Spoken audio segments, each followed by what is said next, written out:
welcome everyone, friends, colleagues, and students.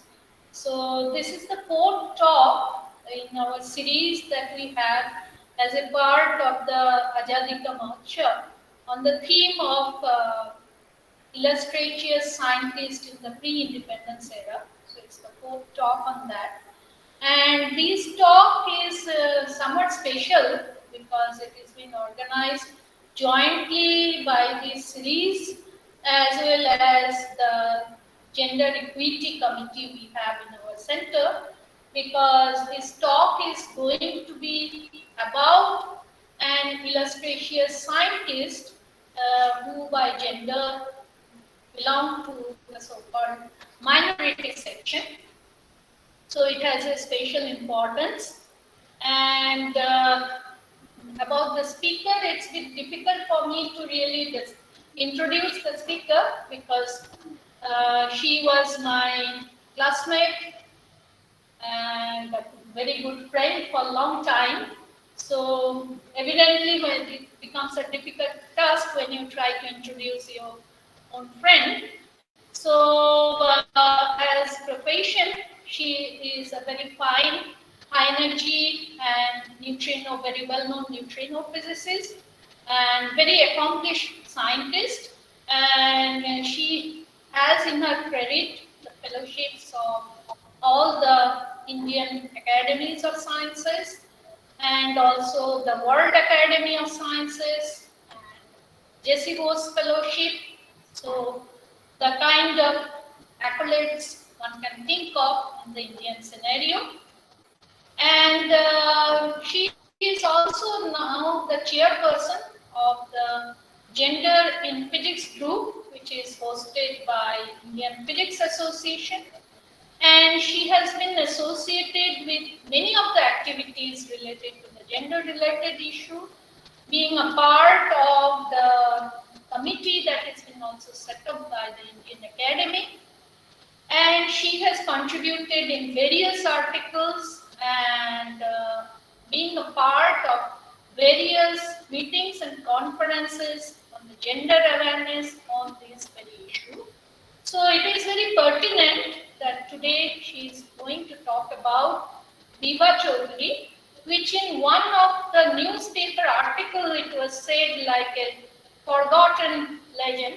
In Statesman there was an article on her, and indeed she was a forgotten person, a forgotten hero, since I think very recently when in her name one of the star has been named in her name, the name given as Biba by the International Astronomical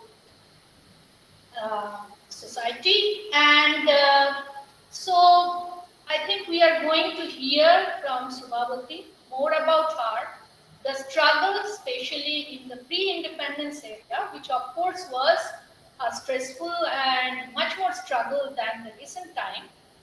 But also because being a woman, in fact, she was the first woman and probably the only woman having a master's degree from Science College, from Calcutta University in Physics.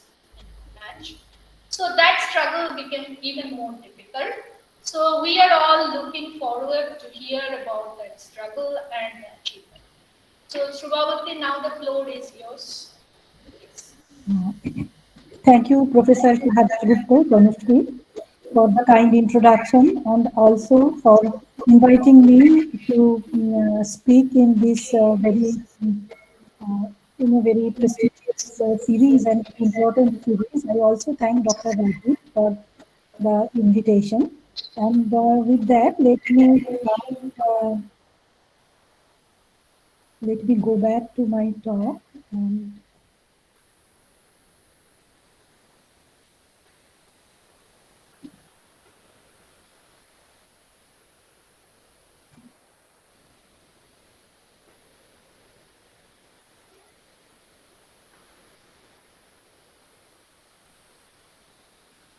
Okay, so I titled my talk as A Star from Another Sky. And maybe as I go along, we will know that why she is a star and why she was like from another sky. So, as Tanushri mentioned, that a star was named. So, we are talking about Dr. Vibha Chaudhary. And as Tanushri mentioned, that a star was named in her name. So, in 2019, International Astronomical Union held a competition held to assign names to stars and planets as a part of its centenary celebration under Name ExoWorld campaign. And HD 86081, a yellow white dwarf star, was India was asked to name it and its exoplanet orbiting close to the star. And the name chosen was, the star was named Bibha, and the planet was named Santa Masa, which means clouded. As all of you mostly know, that Bibha in Bengali means a bright beam of light. And these names were suggested, Santa Masa was suggested by a school student in Pune, and the name Bibha was suggested by a student in NIT Surat. So as we see, this is a little bit significant to me, because as we will see that Dr. Vibha Chaudhary was really like a clouded star. So I will start with her early life and family. Very little known, and Bibha Chaudhary was born in Calcutta in 1913, and her father was a doctor and her mother belonged to Brahmo Samaj. They were six brothers and sisters. All were very well educated, but all of them remained unmarried. And so that's why it is difficult to get much of her information. She studied in Bethune Collegiate School and then in Herambochandra College. She did MSc Physics in 1936 from Rajabhar Science College, and she was the only woman in her class. Mm, I read that before there were two girls who did MSc from Rajabhar Science College, and both were named Chameli Datta, and one of them actually became first class first. And it was their article Swarnakumari Devi where I read it, but I do not know what happened to them later. Uh, Later during the PhD, Bibha Chaudhary was asked by an interviewer for Manchester Herald that why did she take physics? And she says that she took to maths and followed her inclination to do physics. So that was much later, that's what she told. But I guess it was not very easy being the only woman in a class, and but she didn't stop at that, and she wanted to do research, and she approached Professor D.M. Bose, who was there in Science College, and then he shifted to Bose Institute as the director, and the research topic was cosmic rays. So before I go into Bibha Chaudhary's work, just to put things in perspective, I will discuss a little bit on the background. Professor D.M. Bose did his post-graduation from Christ College, Cambridge, and he was taught by stalwarts like J.J. Thomson, who discovered electron, and C.T.R. Wilson, who discovered cloud chamber. He joined physics department of Calcutta University with Sir Rashbihari Ghosh professorship, which provided him a grant for research abroad. He joined the lab of Professor Eric Regener in Berlin and worked on new type of Wilson cloud chamber, and detected the tracks of recoil protons during passage of alpha particles in hydrogen filled chamber. He went to Berlin because Professor Eric Regener's lab at that time was very working a lot on the cosmic rays, and he also worked on cosmic rays using cloud chambers there. He got his PhD in 1918, but his PhD certificate shows names of guides as Rubin and Max Planck.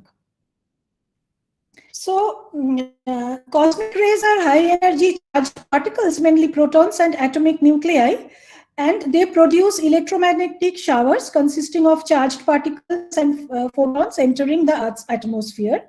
They were discovered in 1912 by Victor Hess, who was a junior scientist in the Institute of Radium Research in Vienna. So what Victor Hayes did was he undertook 7 balloon flights carrying simple gold leaf electroscopes. And why he was motivated to do this experiment was that at the beginning of 20th century, scientists were puzzled by the fact that more radiations existed in the environment than could be explained by natural background radiation. So Victor Hayes took 7 balloon flights, and he climbed up to 5200 meter and found that the ionization increases with altitude. He did measurements in both day and night and found the same effect, and this established an extraterrestrial origin. The term, initially it was thought that it's electromagnetic radiation, but the term cosmic ray was coined by Millikan, who made measurements of ionization due to cosmic rays, and he said that the primary cosmic rays are gamma rays, that is photons. In 1927, a Russian scientist, D. Skobeltsin, discovered tracks made by cosmic ray particles in cloud chamber. He used a cloud chamber in magnetic field, and he discovered some tracks, and it was attributed to cosmic rays. And later in 1929, Bothe and Koloster introduced a new method for the study of cosmic rays by passing rain through the arranged Geiger counters. And by this method, they detected the presence of penetrating charged particles in the cosmic rays. So initially thought that they are electromagnetic radiation, but these experiments showed that they are actually charged particles. So this is the first cloud chamber image of a cosmic ray as found by Skobeltsin. So this is the source from where I have taken it. Now, cosmic rays provided a laboratory for studying fundamental particles. In 1932, Anderson discovered positron, the antiparticle of electrons, from tracks left by cosmic ray particles in cloud chamber. Then in 1936, Anderson and Nevermeyer discovered a particle with same charge as electron but a higher mass. They called it mesotron. Later, this came to be known as muons. Initially, it was thought that the muons are the mesons proposed by Yukawa as mediators of strong nuclear interaction. Yukawa proposed it in 1934, and initially it was thought that this is Yukawa's meson. Meanwhile, so far cosmic ray studies were done with cloud chambers. Meanwhile, in 1925, Marietta Blau and her student Hertha Wambacher in Vienna demonstrated the use of photographic plates as detectors to record tracks of charged particles. Now, photographic plates were known, like, for X-ray detection already. It was known that photographic plates can work. Even for detection of radioactivity, photographic plates were studied. But what Blau did was she vastly improved the nuclear emulsion films, experimented with various chemical formula, types of film development processes, and worked with photographic manufacturers like Agfa or Ilford to determine the best techniques to capture a variety of particles.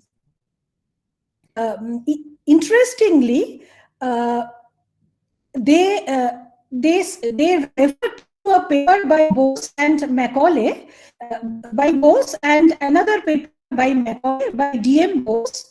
And as I told earlier, that D.M. Bose worked on tracks of recoil protons during passage of particles in hydrogen filled chamber, and what Blau and Wambacher said was that based on the scintillation and ionization effects of H rays shown by Bose and independently by Macaulay, it was considered quite possible that their interaction with photographic material would exist. This came out in proceedings of the Vienna Academy of Sciences. A paper came out in these proceedings. And this is a photo of Blau and Wambacher in their lab. Now, as I said, Blau vastly improved the techniques, and in 1932, they placed these specially designed emulsion plates about 7,500 feet above sea level on a mountain near Innsbruck. at Hesse's Havelkar Observatory. And when the plates were developed, they found plenty of cosmic ray tracks, mostly protons. So in 1937, they found a star-like event which they called disintegration star. So you can see here, I don't know if it is clear, you can see that, this is like a star, this portion, and these are tracks.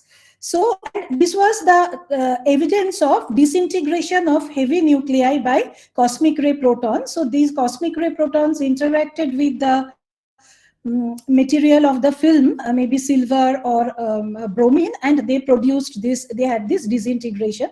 So this was a star-like figure, was star-like was observed, event was observed. Now the photographic plate method was also used in India in 1935 by H.J. Taylor from Wilson College, Bombay, who studied alpha particles using special photographic emulsion. Then Taylor and Dabolkar studied cosmic rays with samarium-coated photographic plates and found evidence of tracks which were attributed to nuclear disintegration by cosmic rays. This paper was published in Proceedings of Physics Society of London in 1936. They published another paper in Nature in 1938 titled Disintegration Process by Cosmic Rays in Plates Impregnated with Samarium. So the photographic plate technique was known in India, and in 1939 a science congress was held in Calcutta in which Taylor and Walter Bothe mentioned about the photographic plate technique. Okay, so just 1 second.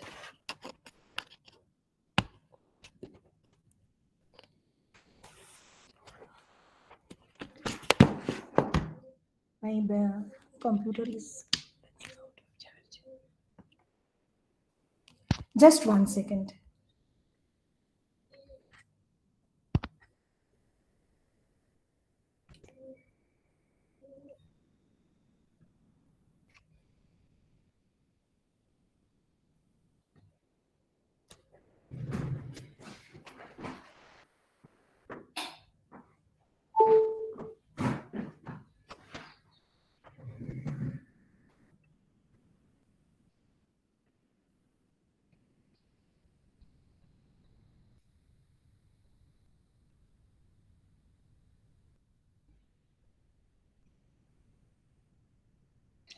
So, after this science congress, Bose and Chaudhary embarked on detection of mesotrons using photographic plate and cosmic rays. So they took the photographic plates to high altitudes in Himalayas, choosing 3 stations: Mayapur Research Station in Darjeeling, Tanakpur, and Farijam. And these plates were taken to these stations, and then they were exposed to cosmic rays, and then they were brought back, and they developed, and the events were studied. And they published 4 papers in Nature on these works after these observations.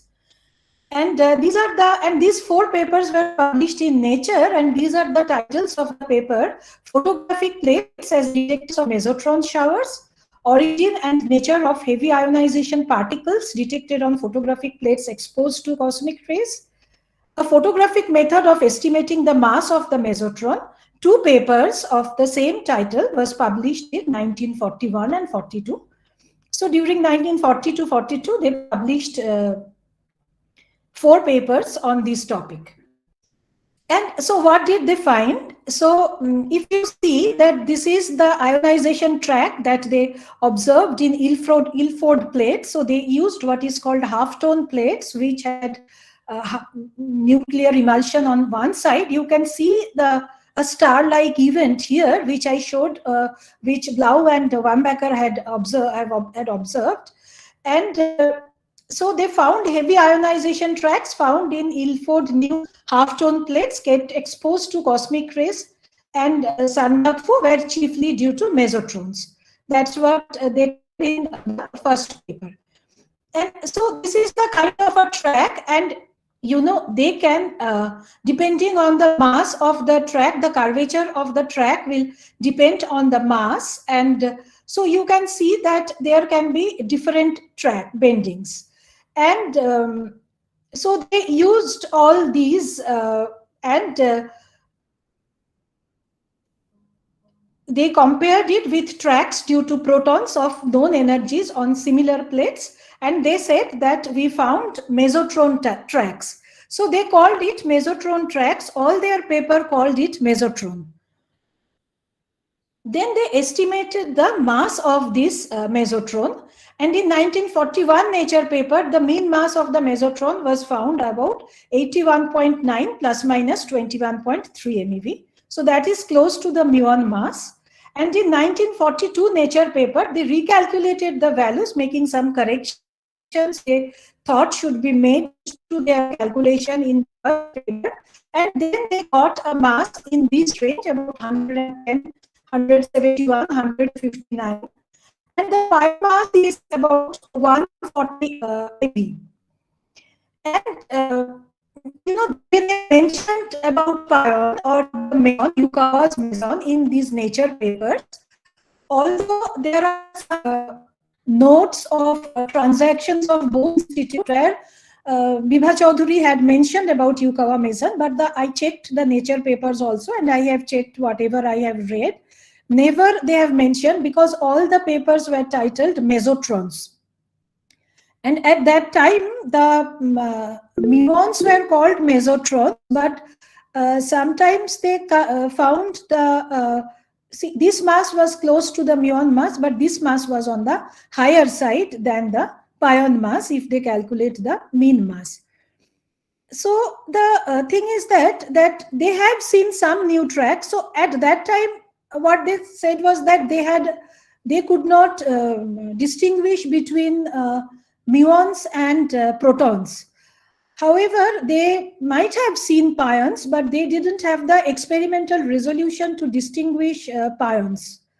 So that is what their these 4 paper result stand at. And it is very unfortunate that they could not carry out this research, because they were on the right track to discover pion. And as per annual report of Bose Institute, it was written, difficulty is being met in obtaining photographing plates from England. So they didn't have the full tone plates which had the emulsion on the both sides and which have high resolution. And later we will see that, now we will see that the Powell's group actually used these full tone plates, and they discovered pion in Bristol. Powell's group started working on cosmic rays photographic plates since 1938. Improved the nuclear emulsion method. In 1947, Powell and his group discovered Yukawa's meson, and they also found that they decays to muon. So you can see this star-like event, and here these were the shorter pion tracks, and then they also had a muon track. So the existence of 2 mesons of different masses were shown by them. So they showed that the muon is coming from the Yukawa's meson, which was later called pion. So they showed that. So Powell got Nobel Prize for his development of the photographic method of studying nuclear processes, and his discoveries regarding mesons made with this method in 1950. Blau and Wambacher was also nominated by Erwin Schrödinger that year, but they did not get it. In fact, Blau and Wambacher were nominated twice, and in 1950 they got nominated with Powell. And the method was actually that the cosmic rays, this method works, that was shown by them first, but they did not get the prize. And Bose and Chaudhuri was not nominated, and it was really a missed opportunity for India, because they could not continue the research, although they were completely on the right track. So was Powell aware of Bose and Chaudhuri's work? Powell did not mention about Blau and Wambacher or Bose and Chaudhuri's results in his Nobel lecture. However, later in his book, The Study of Elementary Particles by the Photographic Method, he wrote this, that in 1941, Bose and Chaudhary had pointed it out that it is possible in principle to distinguish between the tracks of protons and mesons in an emulsion. They concluded that many of the charged particles arrested in their plates were lighter than protons, their mean mass being, so whatever I mentioned, the physical basis of their method was correct, and their work represents the first approach to the scattering method of determining momenta of charged particles by observation of tracks in emulsion.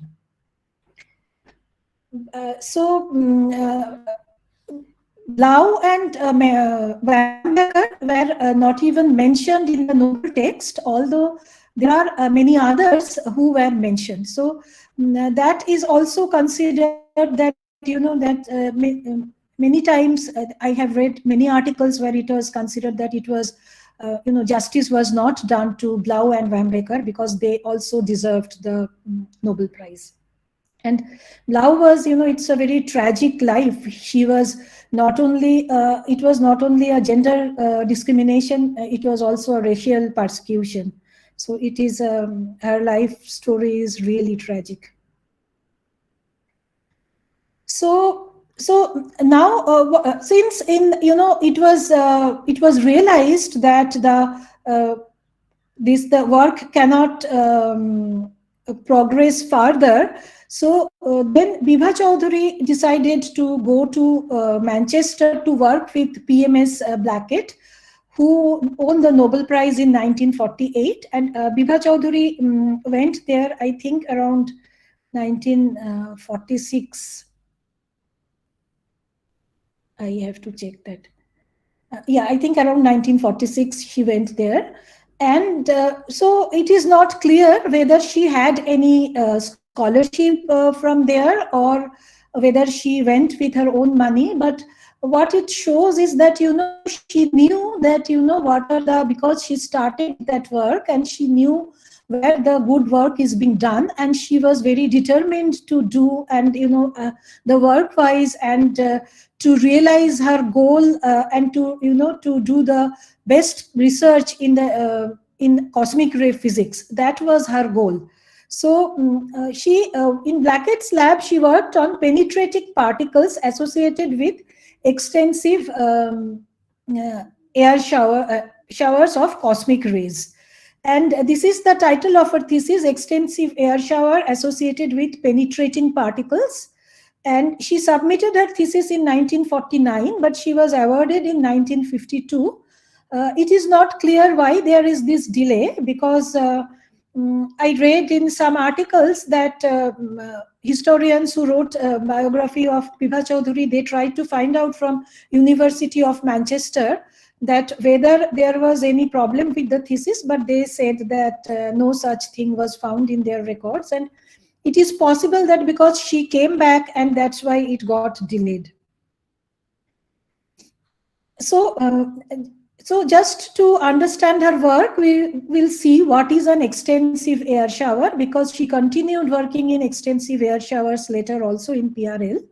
So what happens is that when a high energy primary particle enters the atmosphere, it initiates a chain of nuclear reactions. And we have many, we can have muons, we can have photons, we can have hadronic components. But this multiple scattering in atmosphere causes a lateral spread of shower particles, and particle density decreases with increasing distance. And this was first discovered by Bruno Rossi in 1934. What he did was he placed 3 Geiger counters in a single array, and which could not be discharged by a single particle traveling in straight line, yet coincidences were recorded, and that showed that there is a lateral spread. And so that was that's why it's called the extensive air shower. And Bibha Chaudhary worked on the penetrating particles. So, there will be some lead shield, or there will be some absorber, and she studied the density spectrum of penetrating showers by taking photographs in a cloud chamber surrounded by GM counters.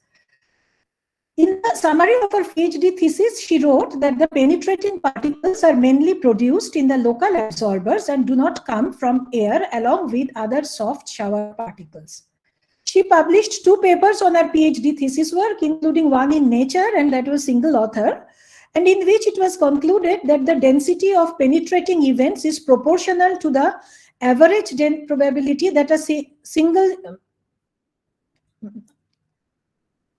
the density of the penny is proportional to the average probability near the vicinity of the absorber, and the probability she found to be around for her setup is 0.02 plus minus 0.002. So she worked on the penetrated particles in extensive air showers. And then in 1949, she joined TIFR as a research fellow. By that time, she has not yet got her PhD degree, which she got in 1952. She continued her study on large air showers using cloud chamber techniques. And 2 students worked under her guidance there, though one left within a year due to ill health. The other student worked with her till she left TIFR in January 1954. She published 1 paper on this investigation. Now, this part was, earlier not very clear that what she did after she left TIFR. And she left TIFR in 1954 January, and she had an offer from Shibpur Engineering College. And it is not clear to me whether she joined there or not, but her trajectory during 1954 to 58, I found from the PRL records and in her handwritten CV. And what she did was, in 1954, she joined Professor Leprin's Ringwait's lab at Ecole Polytechnique. The group was the first to observe a heavy meson. And what Dr. Bibha Chaudhary did was, she studied properties of K mesons with multiple cloud chambers at a laboratory at Alps. And she published a paper in Nuevo Cimento. And, it was not very easy because it was very cold, and one has to climb in the Alps, and it was really cold, and it was not very, it was challenging atmosphere, but she continued her studies and published a paper. In 1957, she joined University of Michigan as a visiting lecturer and was involved in a research project on air showers using the technique of pulse ionization chamber in Professor V. Hansen's laboratory. And then in the last 2 months before leaving to India, she visited Professor Bruno Rossi at MIT. I mentioned that Professor Bruno Rossi was the first to discover the extensive air shower. So Dr. Bibha Chaudhary went there, and she worked on investigation of air showers using plastic scintillators. And later also she used these things in PRL. And main initiators of these works were John Linsley and Livio Scarsi. And she was in touch with Professor Linsley. And recently Gautam Gangopadhyay from Calcutta University has published a book in Bengali on life story of Bibha Chaudhary called Nakhotre Naam Bibha. And he wrote to, and he got some letters, correspondence between Dr. Chaudhary and Dr. Linsley, and those are published in his book. So this is a typed copy of this is a handwritten CV of Bibha Chaudhary, which she submitted to PRL when she joined there. And you can see here, it's not very clear, but here you can see plastic scintillators. So what I find is that, when people were submitting these CVs by hand, then PRL office was typing it, and then they were in the record. And the typed copy of this is published in Physics News. A special Bibha Chaudhary commemorative issue which was published last year. A typed version of this is published there. So from there, Bibha Chaudhary joined PRL. So before I come to her time in PRL, let me just introduce PRL at that time. This is a picture of PRL campus in 1954. And this is from the from the 4 decades of PRL write-up, which can be found in our library, that the laboratory grew out of a quest and the dream of Dr. Sarabhai. The quest was to know more about the then mysterious particles of very high energy known as the cosmic radiation. And the physical research laboratory set up a research station at Gulmarg in Kashmir in 1955 for the measurement of cosmic ray intensities as well as atmospheric ozone and night air glow. The successful working of this station and the important result obtained there led to the establishment of a full-fledged high-altitude research laboratory at Gulmarg in 1963.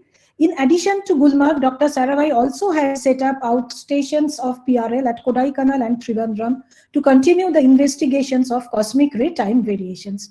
So Dr. Sarabhai was very interested in studying cosmic rays, and he made an offer to Dr. Bibha Chaudhuri, and I have seen correspondences between Dr. Bibha Chaudhuri and Dr. Sarabhai, and Dr. Sarabhai and the Bibha Chaudhuri was to carry out some experiment at the Kodaikanal Observatory. Actually, Dr. Sarabhai suggested to her also about some time variation of cosmic rays near in Gujarat, but then their discussion went on to the Kodaikanal station, and then Bibha Chaudhuri was stationed there. And Bibha Chaudhuri worked under 4 directors of PRL, K.R. Ramanathan, Dr. Vikram Sarabhai, M.G. Menon for a very short period, and then Dr. Devendra Lal. So this is the CV publication list from a resume in 1962. And what I see is that she has not even listed all her papers. She listed only 4 papers, but I found that she had another nature paper. And, but I just wanted to share this because this contains her signature. And although her name appears with different spelling in different papers, but here, because we followed the name which is there in her signature. So this was found from PRL records, so I thought it's important to share this. So Bibha Chaudhuri joined PRL in 1959 as a CSIR SRF to work at the Kodaikanal Observatory. The project was now studying nuclear interactions in ultra-high energy region of very high energy cosmic rays, the nuclear interaction of very high energy cosmic rays. She worked for 2 years and almost completed the part of the air shower survey equipment. And then she joined as a pool officer in 1961 for study of cosmic ray air showers. And there is a history of cosmic ray research by Dr. R.P. Ghani in our library archives, in which he said, with the arrival of Dr. Bibha Chaudhuri, a new chapter was opened with installation of extensive air shower experiments at Kodaikanal. So Bibha Chaudhuri worked on setting up some experiment for which she needed, for this experiment of studying the interactions of ultra-high energy cosmic rays nuclear interactions. She needed neon flash tubes, and so, what we have seen in the records is that certain part of these things were made in the PRL, and certain parts had to be purchased from outside. So, so those are the kind of discussions that are there in the record, but I did not see any paper on the Kodaikanal work, but in 1962, okay, so before that, I will say that a report was sent to CSIR by Dr. Ramanathan in 1963, which described Dr. Chaudhuri as a mature, steady worker, as well as friendly and cooperative. And this is from PRL records, and this is a photo from PRL archives of Professor Ramanathan and by Dr. Ramanathan and Dr. Chaudhuri. So in early 1962, so Bibha Chaudhuri worked from 59 to 62 for the Kodaikanal air shower experiment, and then in 1962 she started planning an experiment to study high energy muons greater than 150 GeV associated with extensive air showers. And then it was better to go to Kolar gold fields, because one can go underground to detect the muons. And this work was done in planned collaboration with TIFR. So for this, she started developing scintillator detectors with neon flash tubes to get a visual record of particles. And neon flash tubes were made in the glass blowing section of PRL. She joined PRL as a fellow in 1966, and she worked there till 1973, and she was transferred to Ahmedabad from KGF in 1973, and she retired from PRL in 1976. She had a PhD student, Dr. Yogesh Saxena, working on this project. He was a he retired. He was a retired professor. He was joined IPR, and he retired from IPR as a professor, Professor Yogesh Saxena. And in an article, he wrote that she planned some experiment on radio frequency emissions associated with extensive air shower arrays to be done at the Mount Abu Center of PRL. But this could not materialize due to untimely demise of Dr. Sarabhai.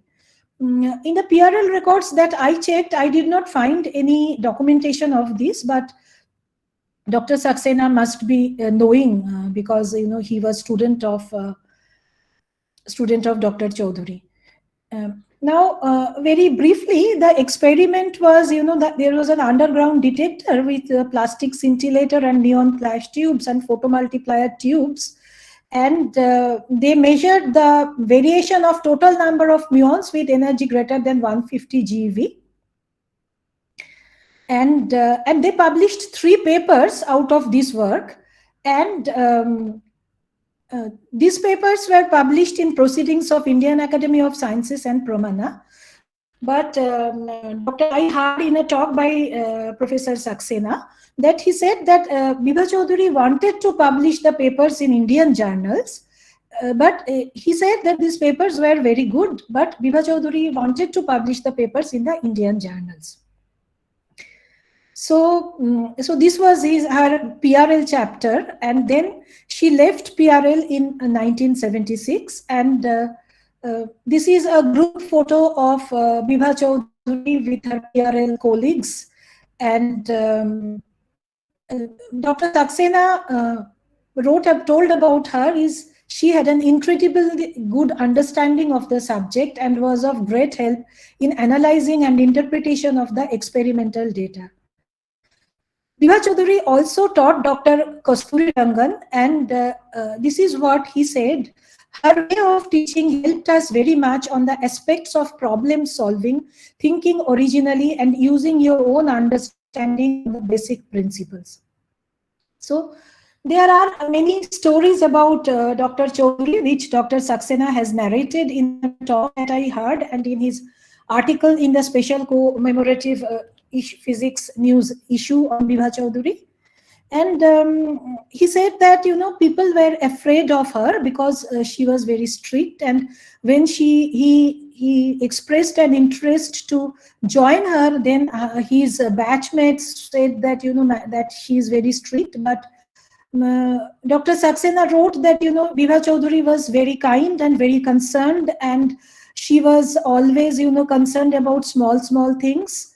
And because this experiment was underground, and for something there were some issues, and these students said that they will go underground, and she also wanted to go, but then the student said that no madam, you can stay here and we can go.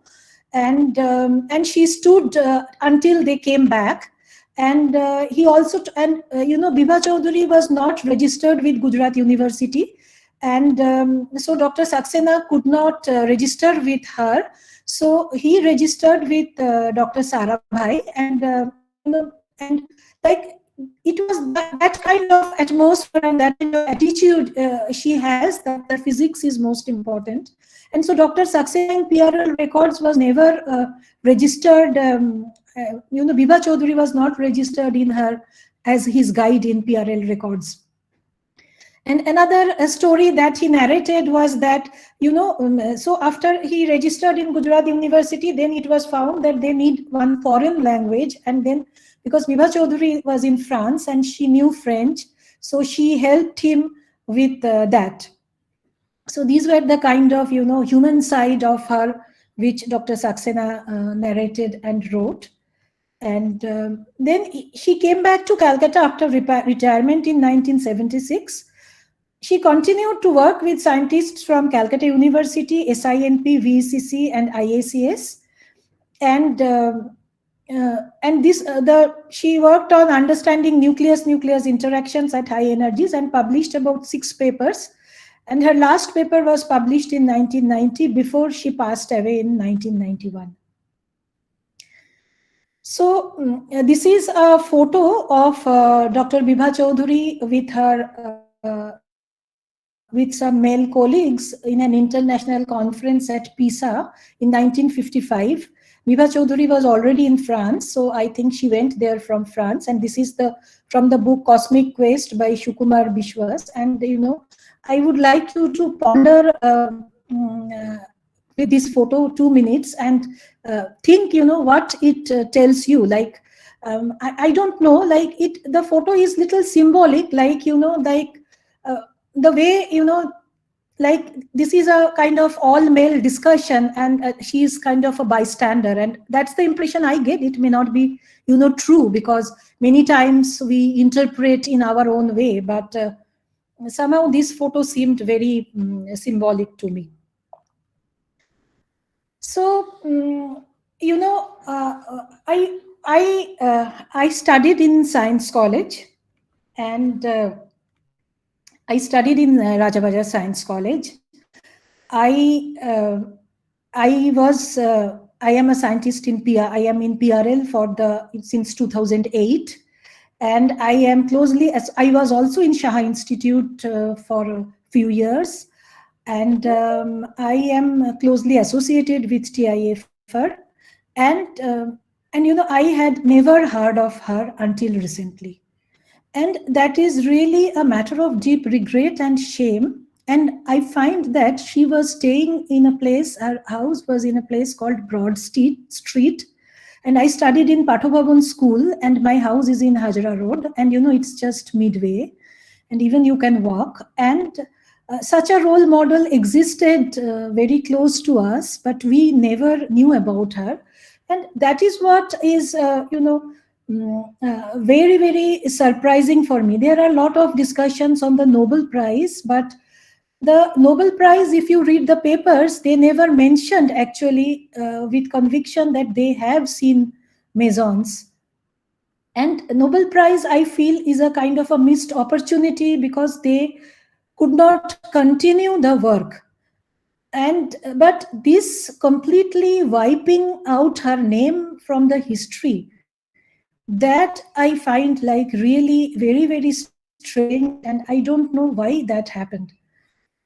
And she was the first woman to do research in particle physics in India, and she did pioneering research on cosmic rays with so many Nature papers, and a paper which was close to Nobel Prize.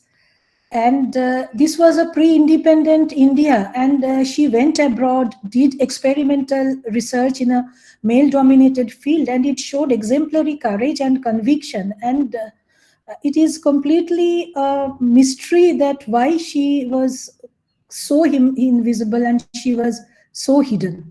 And question arises that if she faced conducive research environments at TIFR and PRL, but at least from PRL records, what I see is that I find that Dr. Sarabhai and Dr. Ramanathan were both very supportive of her. And later I saw letters written by Dr. U.R. Rao, who probably was the area chair during later years. And he was also supportive. And so I do not know if she faced any problems, but one thing which I saw was that she wanted to continue the work in Kolar Gold field for some more time, but that was not allowed. Although Professor U.R. Rao recommended that, I have seen that later, but it was not allowed. So that was at the end, and then 3 more years she stayed here, and Dr. Saxena wrote about the radio telescope experiment which could not materialize. So it is possible that at the later years there were issues, but at least there is no documentation of that. But it was written, mentioned in throughout the records that certain materials needed to be procured from abroad, and which might have slowed down the work, especially when she was in Kodaikanal. Now, when we see this, that her name was completely wiped out from scientific history, then the question arises that whether there was any gender discrimination. And so I read from the book by S.C. Roy and Rajinder Singh that here gender discrimination means that she was not elected as member of any of the three science academies, though her work was of high quality. Chaudhury's name does not figure anywhere in the writing on cosmic particle research done at KGF. And in the editorial of a Physics News special issue, we wrote that while her male contemporaries, both at TIFR and PRL, went on to make substantial mark at national and international levels, unfortunately, Bibha Chaudhury remained on the periphery in the subsequent years and was forgotten by the scientific community. But what is, what the impression that I get is throughout her life, she remained unfazed by all the inattention, immersed in the pursuit of science. And the impression that I got is that, science was the main thing for her. And Margaret Rossiter, who is a science historian, and this is not this is not specific to a country. This is a general trend. And Margaret Rossiter in Women Scientists in America, Struggles and Strategies to 1940, wrote that it is important to note early that women's historically subordinate place in science, and thus their invisibility to even experienced historians of science, was not a coincidence and was not due to any lack of merit on their part. It was due to the camouflage intentionally placed over their presence in science. So we really don't know, because I don't think Bibha Chaudhury is the person who will complain, and she didn't write anything. And I have not really met anyone who had personal interactions with her and who can illuminate on this. But this is a general trend, and which is highly possible. So what did she think about women in physics? And when she was doing her PhD, then she was interviewed in Manchester Herald, and it was very heartening to know that a women student, PhD student from India, was given that much importance, and her interview was taken. And in that, she said that it is a tragedy that we have so few women physicists today. I can count the women physicists I know in India and England on the fingers of one hand.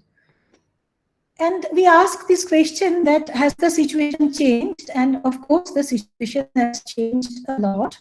But we still have problems. We still have, many young talents who are leaving physics, not being able to realize their true potential.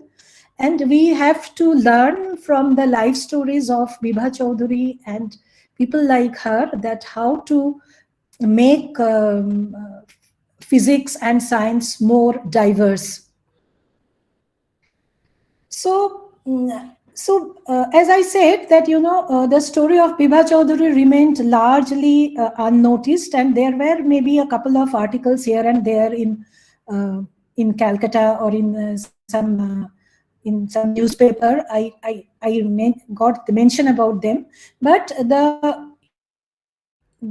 her work and her contribution came into limelight by the book A Jewel Unearthed, Bibha Chaudhury, The Story of an Indian Women Scientist, by Rajinder Singh and Shuprakash Roy.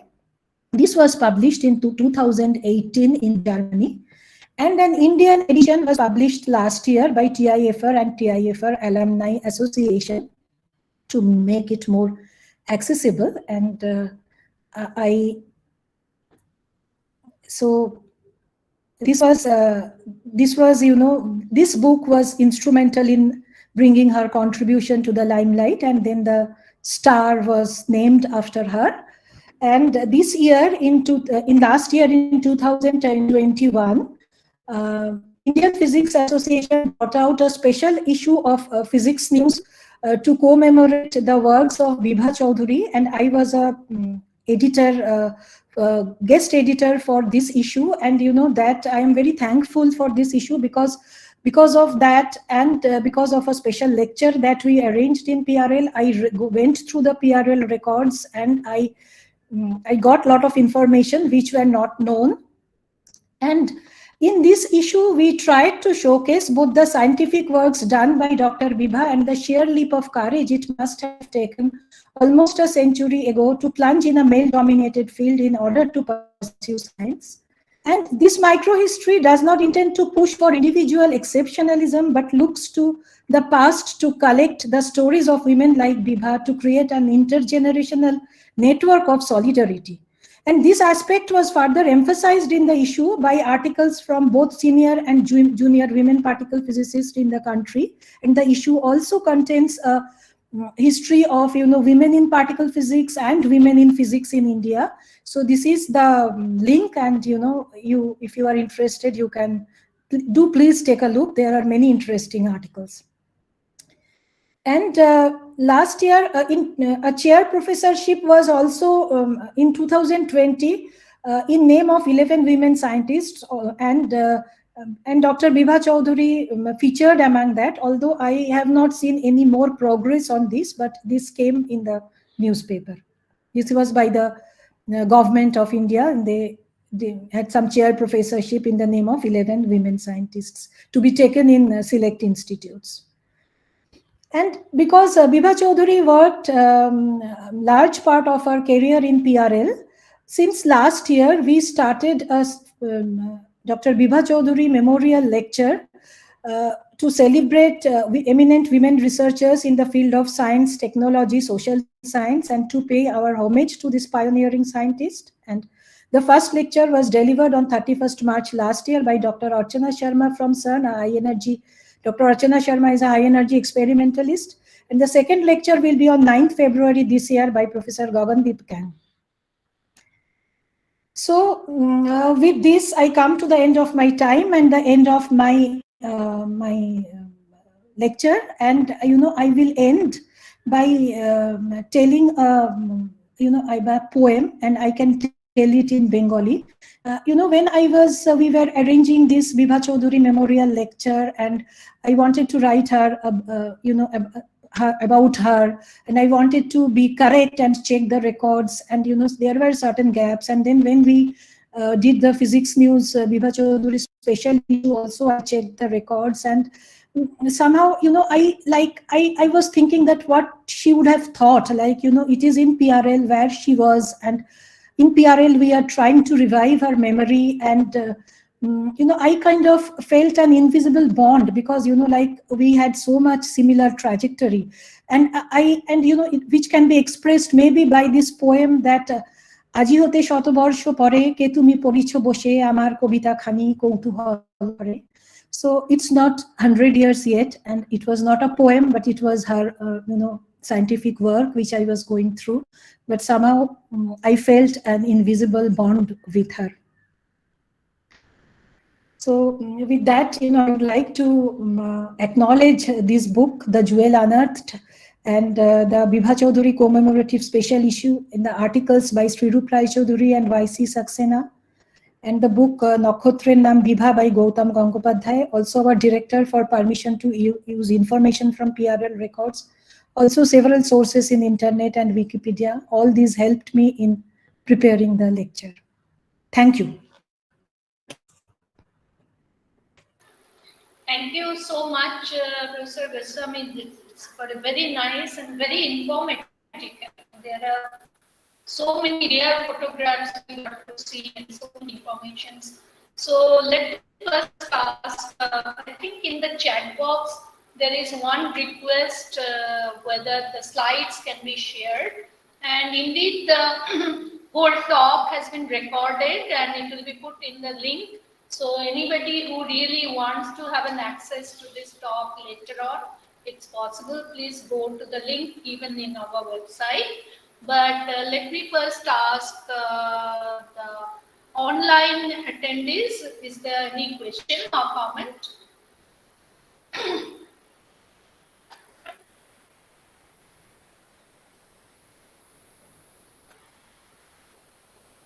You can just unmute yourself and ask the question if you have one.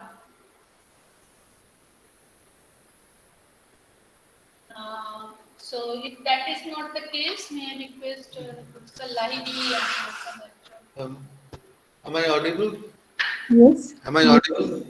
Yeah, so I have a question. See, first, let me make a comment. It was a very nice talk, and of course, I saw that special issue, but this is still quite nice to hear you speak about this. You mentioned that this in 1975, her papers with Saxena, she published in Indian journals because she wanted to publish in Indian journals, which I thought was quite nice of her.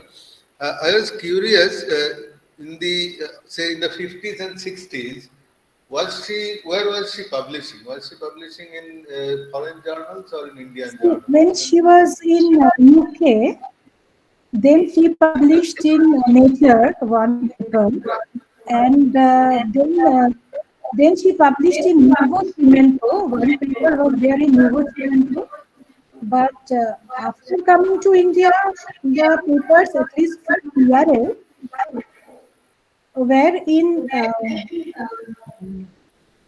this Indian journal, and that's what Dr. Saxena said, and he wrote also in an article in Physics News. And there are also, in these papers, there are several transactions of Bose Institute, and so I don't know, like there are many other small notes and like internal notes maybe, or the transactions of Bose Institute where she has published. That was earlier, that was even when she did the work with DM Bose. There are transactions which are her single authors, and these are all in Bose Institute. And then paper from UK was in Nature, and I have to check where the paper from TIFR was. That I maybe that was in Nuevo Cimento. I don't remember. I think there is a question from Shubra Bandhapadhyay. Can you please unmute and ask the question? Uh, yes, I am Shukla Bandhapadhyay speaking. I am from Delhi here, and I am too much aged, 82 years now running. Actually, I don't have any question, but I want to mention some of my work in the Presidency College, Calcutta, in the year uh, or 2 years, I will say, in 1963, 64, where under Dr. Rajendra Lal Sen Gupta, he was the head of the Department of Physics in Presidency College, and he was the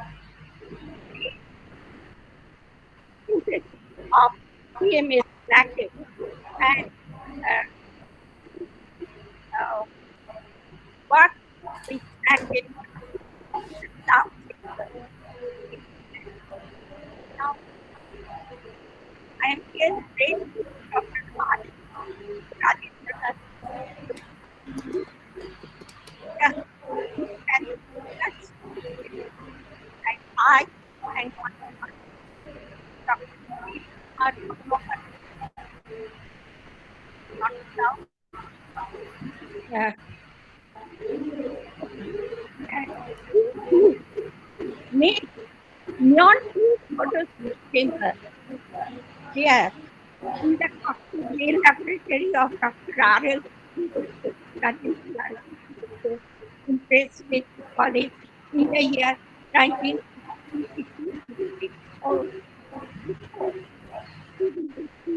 and he had some of neon tracks and had some photographs. But this paper, I am really very sorry that I don't have the paper or any material with me now because I am now at Delhi. So I just want to mention that he worked in the neon chamber successfully and got track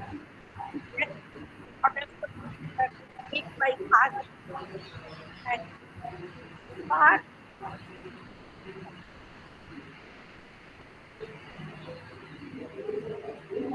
uh, that is all. So, I would like to thank you really for attending the talk and for the comments that you made, but I could not hear it, all of it very clearly.